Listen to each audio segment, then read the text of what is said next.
और अमेरिकी ज्यूरी ने साबिक सदर डोनाल्ड ट्रंप को खातून जैन कैरोल से जिनसी बदसलूकी में मुलव्विस करार दे दिया है। ज्यूरी का अपने फैसले में कहना है कि साबिक सदर ट्रंप ने जैन कैरोल की शोहरत को भी नुकसान पहुंचाया है। ताहम ये वाज़ेह किया गया है कि साबिक सदर ने जिनसी ज़्यादती नहीं की थी। ज्यूरी ने हुक्म दिया है कि साबिक सदर ट्रंप जैन कैरोल को $5 मिलियन हर्जाना देंगे।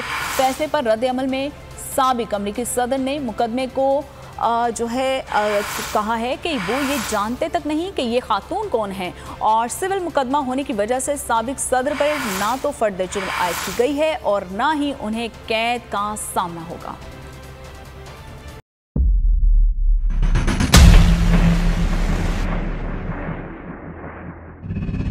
अदालती अहकामात के बावजूद कराची में शुएब शेख के घर को गैर कानूनी तौर पर मिसमार कर दिया गया है। बोल के खिलाफ इंतकामी कार्रवाइयों में तेजी। कराची में को चेयरमैन शुएब शेख का घर गिरा दिया गया।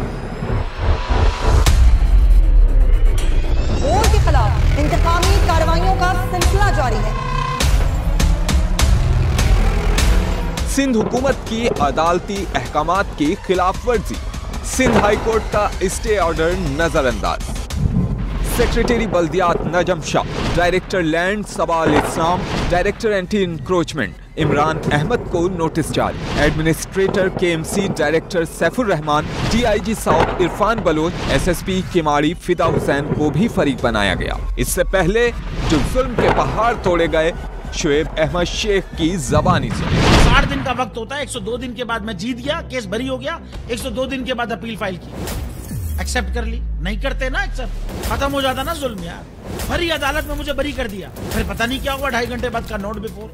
मैं नहीं सुनता ये केस, खड़े रहते अपने फैसले पे, मिट जाता जुल्म। अल्लाह ताला ने बिठाया इन कुर्सियों पे इनको यार, ये अल्लाह ताला की तरफ से फैसले करने हैं। तो या तो ये फैसले आएंगे, जुल्म मिट जाएगा, या कौम खड़ी हो जाएगी जुल्म के खिलाफ।